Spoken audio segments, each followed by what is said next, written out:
Lagi dibanding kira aku ngambil mikro lama, kata itu tapi kamu tidak.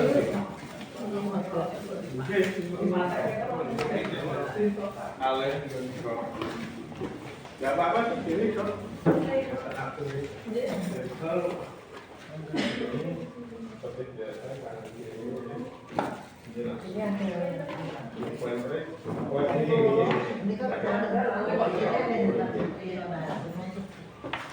Mau enggak Bu?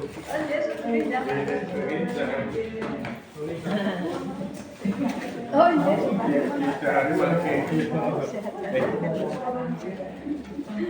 Silakan Dokter Herman bisa dimulai.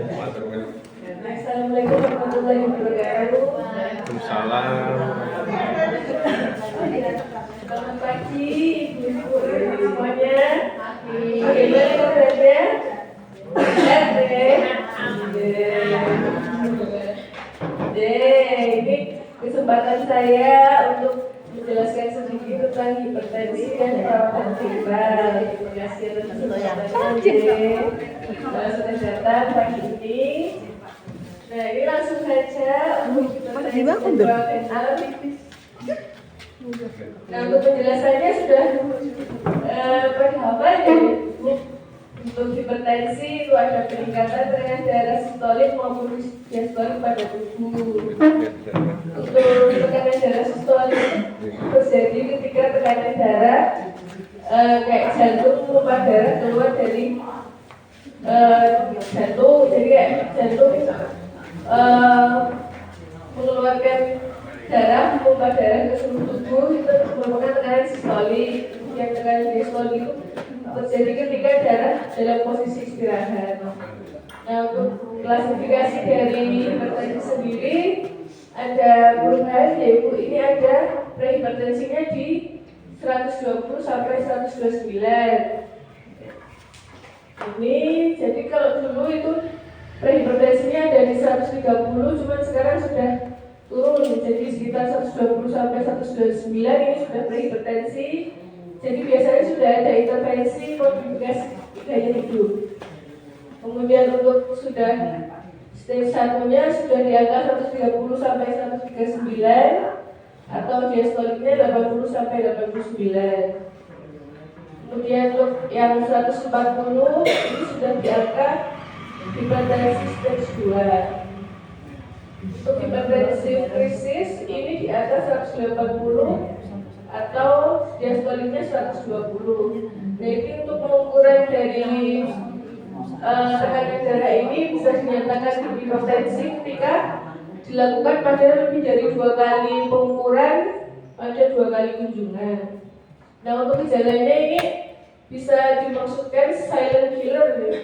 Jadi hipertensi itu pada awal gejalanya tidak muncul, cuma setelah agak parah gitu baru kelihatan. Nah, ini gejala yang dapat munculnya, cuman ini bukan yang pakem gitu ya Bapak. Jadi ada yang ini, ada yang nanti lain lagi. Jadi contohnya ada sakit kepala, mual dan muntah, mimisan, sesak nafas, nyeri dada, gangguan penglihatan dan telinga berdenging. Untuk macam hipertensinya ada hipertensi primer dan sekunder. Untuk primer ini penyebabnya bisa diketahui, jadi penyebabnya tidak bisa diketahui. Jadi kayak multifaktorial. Untuk resikonya ada genetik, usia, obesitas, konsumsi darah tinggi, stres, kurang aktivitas dan merokok. Kemudian kalau yang sekunder, ini penyebabnya bisa diketahui, misalnya penggunaan obat-obatan tertentu ini kayak ensain, kayak itu. Ibuprofen itu biasanya meningkatkan tensi, kemudian ada gangguan hormon seperti menopause itu bisa. Kemudian untuk yang hipertensi primer ini ada nanti perawatannya ada modifikasi gaya hidup dan dibarengi dengan obat anti hipertensi. Kemudian untuk pengobatannya biasanya dalam jangka panjang. Untuk hipertensi sekunder ini diobati dengan mengobati penyebab dasarnya dulu sambil mengontrol tekanan darahnya. Jadi kalau misalnya tadi pengobatan NSAID itu NSAID-nya diganti obatnya, itu biasanya tensinya akan turun. Nah, untuk hubungan hipertensi dengan kesehatan gigi dan mulut ini biasanya bukan karena tensinya tinggi terus ada efek samping di rongga mulut. Itu biasanya dari obat-obatan ini. Jadi kalau penderita hipertensi kan minum obat ya Bapak Ibu. Jenisnya kan ada banyak, cuman kalau yang dilakukan di sini cuma beberapa aja. Jadi ada ini yang furosemid, bisoprolol, captopril, ada amlodipin, seinhibitorin captopril, terus ya ini sebenarnya mirip-mirip sih. Untuk yang diuretik atau blocker sama inhibitor ini Mboten napa jadi benar-benar produksi cairan tubuh. Jadi kita dalam tubuh itu kan menyerap natrium ya kan. Untuk obat ini kayak melepaskan natriumnya lebih banyak. Jadi produksi air minumnya akan berkurang dan efek sampingnya terjadi mulut kering, karies gigi berlubang, penyakit jaringan periodontal ini seperti penyakit gusi, jadi gingivitis, periodontitis gitu. Kemudian ada bau mulut. Kemudian golongan yang selanjutnya ini ada amlodipin, ini yang biasanya dipakai ini. Itu terjadi gangguan pada proliferasi jaringan. Jadi kadang itu terjadi gusinya agak bengkak-bengkak itu. Jadi ada pembesaran gingiva dan penyakit jaringan periodontal juga. Itu sel-sel di dalamnya terjadi pembesaran. Kemudian AC inhibitor ini terjadi perubahan fungsi reseptor pada indera pengecap. Jadi indera pengecap kita kan ada yang merespon manis, asin, pahit gitu. Cuman kalau menggunakan AC inhibitor ini efek sampingnya bisa terjadi gangguan pengecapan. Kemudian untuk yang AC inhibitor sama beta blocker lagi itu terjadi gangguan pada reaksi imunitas tubuh. Itu nanti di rongga mulut terdapat reaksi liganoid. Nanti ada penjelasannya. Nah, untuk yang kulit kering itu ditandai air liurnya berkurang, bibir pecah-pecah, sering rasa haus dan kesulitan menelan makanan. Untuk perawatannya ini minum air yang banyak, minimal 2 liter sehari 8 gelas. Kemudian mengunyah permen karet, ini permen karetnya bisa pilih yang sugar free, jadi tidak ada gulanya. Itu bisa pakai yang merek xylitol bisa. Kemudian mengganti obat anti hipertensi. Cuman itu nanti menggantinya dari dokter yang menangani ini, dokter umum atau spesialisnya. Kemudian penyakit pada gusi, ini yang tadi meliputi gingivitis, jadi radang pada gusi, periodontitis itu radang pada jaringan penduduk giginya, tulang, sama ikatan semennya itu. Kemudian ada pembesaran gingiva, ini seperti ini tampakannya. Jadi gusinya memang agak besar-besar.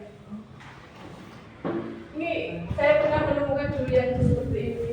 Jadi dia minum amlodipin, terus selang 2 minggu atau 3 minggu amlodipinnya diganti bisa agak berkurang. Cuman belum ada follow up lagi. Jadi untuk perawatannya ini meningkatkan kebersihan rongga mulut. Penggunaan obat kumur clonhexidine ini sebenarnya tidak harus clonhexidine. Banyak ada Listerine dan lain-lain. Kemudian ada tindakan scaling. Scaling root lining ini dibersihkan, jadi gusinya dibersihkan, kerang giginya sama akar giginya juga dibersihkan. Kemudian ada gingivektomi, ini yang kasus pembesaran gusi. Jadi ini yang bengkak-bengkak ini, kalau misalnya penggantian obatnya sudah dihentikan ternyata masih besar-besar, itu bisa dilakukan gingivektomi. Jadi kayak gini, ini gusinya agak dipotong sedikit. Bisa mencari sama spesialis. Kemudian ada penggantian obat hipertensi juga.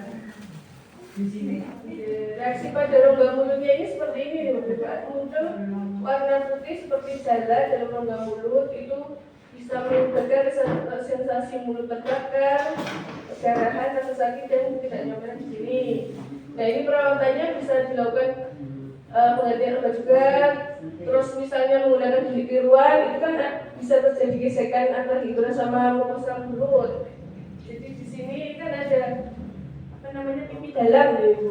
Itu biasanya kan sering bergesekan kalau pakai bilik tiruan, itu bisa dikurangi tiruannya. Kemudian untuk mengurangi rasa nyerinya bisa pakai yang obat oles corticosteroid itu yang keналог. Kemudian ada gangguan pengecapan, ini perubahan indera perasa.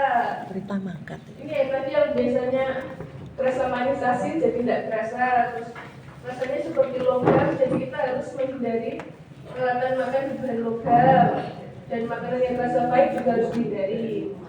Kemudian meningkatkan konsumsi makanan tinggi protein yang kaya rasa, minum suplementasi zinc.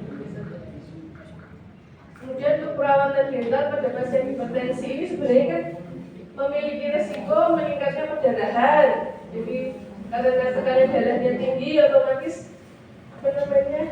kayak pembuluh darahnya kan agak melebar, ujung-ujung besinya ini dia.